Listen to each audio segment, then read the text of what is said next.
What's going on, everybody? Welcome back into the Fantasy Pros YouTube channel. My name is Lucas Wenzel, and today we're going to be taking an early look at 8 wide receivers who could bounce back in the 2023 fantasy football season.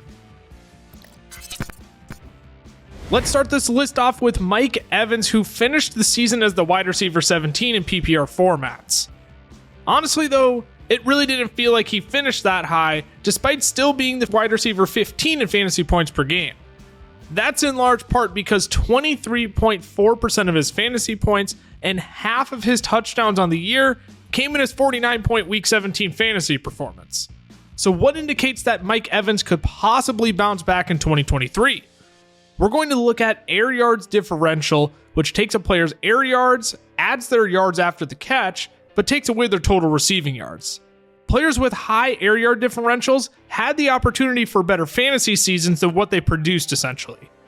Mike Evans' differential was 780 yards, which was the third highest, only behind Diontae Adams and Tyreek Hill. As long as Tom Brady is back on the Buccaneers in 2023, Mike Evans could rebound to top 12 status once again. Diontae Johnson was drafted as the wide receiver 16 in PPR formats this year, but scored only 10.6 fantasy points per game, which was 44th amongst wide receivers. He was certainly one of the biggest busts of the year, but there is some hope for Diontae in 2023. His biggest downfall this past year was catching 0 touchdowns after catching 7 in 2020 and 8 in 2021. Let's also remember he was playing with a rookie quarterback in Kenny Pickett for almost the entire season, and he should only get better going into next year. Looking at Diontae's targets this year too, they really didn't fall off. His 27% target share was 13th amongst wide receivers, and he was 6th in total targets with over 140. He was even top 10 in red zone targets this year, adding insult to injury on catching 0 touchdowns this year. He was right behind Mike Evans in air yard differential as well with 742 yards, which is icing on the cake for a potential bounce back for Diontae Johnson in 2023. Most people anticipated a down year from DK Metcalf given the changes for the Seattle Seahawks this offseason. And they're partially right. Metcalf finished as the wide receiver 25 in fantasy points per game behind guys like Christian Kirk, Jerry Jeudy, and Brandon Ayuk. Like Diontae Johnson, DK's biggest downfall from this year was catching only 6 touchdowns after catching double-digit touchdowns in each of the previous 2 seasons. His red zone targets were still through the roof this year, though. He saw 27, which was second amongst wide receivers. He was 11th in air yards differential this year too, with 633 yards, and he could certainly see improvement in 2023 given all the offseason opportunities for the Seattle Seahawks team. Courtland Sutton was abysmal in 2022.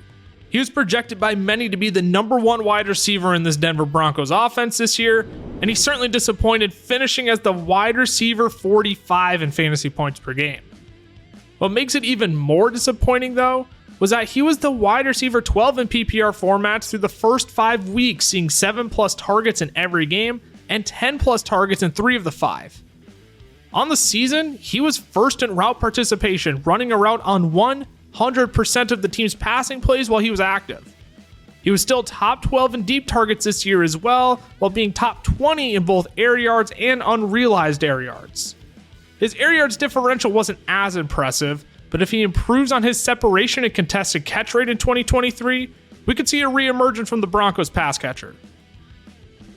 Prior to the season, Terry McLaurin only had 1 top 20 finish in his career, and he was the wide receiver 20.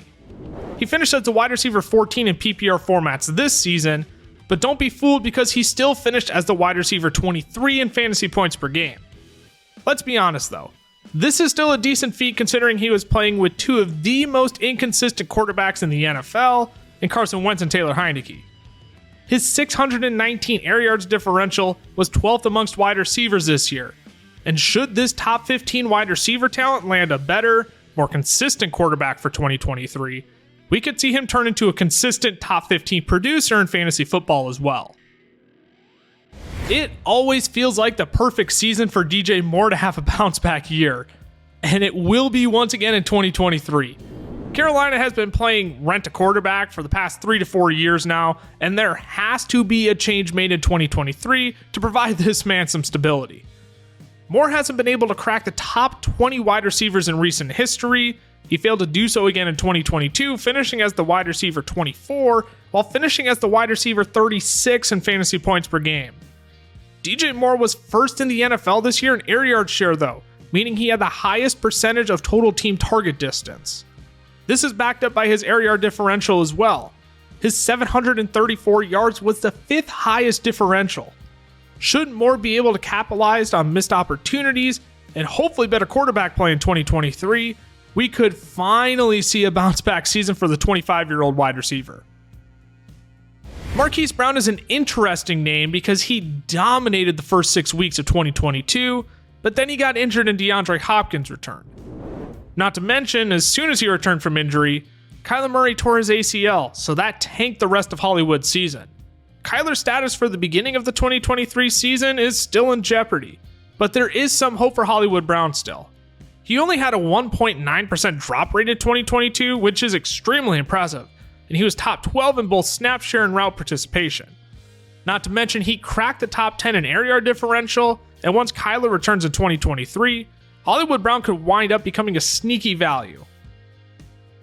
It feels like Christian Watson has solidified himself as the future in Green Bay, but I'm still looking for Lazard to bounce back in 2023. This is, of course, all contingent on Aaron Rodgers returning to the Packers next year, and Rodgers will always put his confidence in his most sure-handed wide receiver, like most quarterbacks.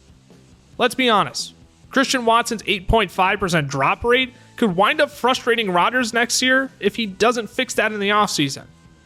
Lazard was even 13th in air yard differential this year too, with 616 yards.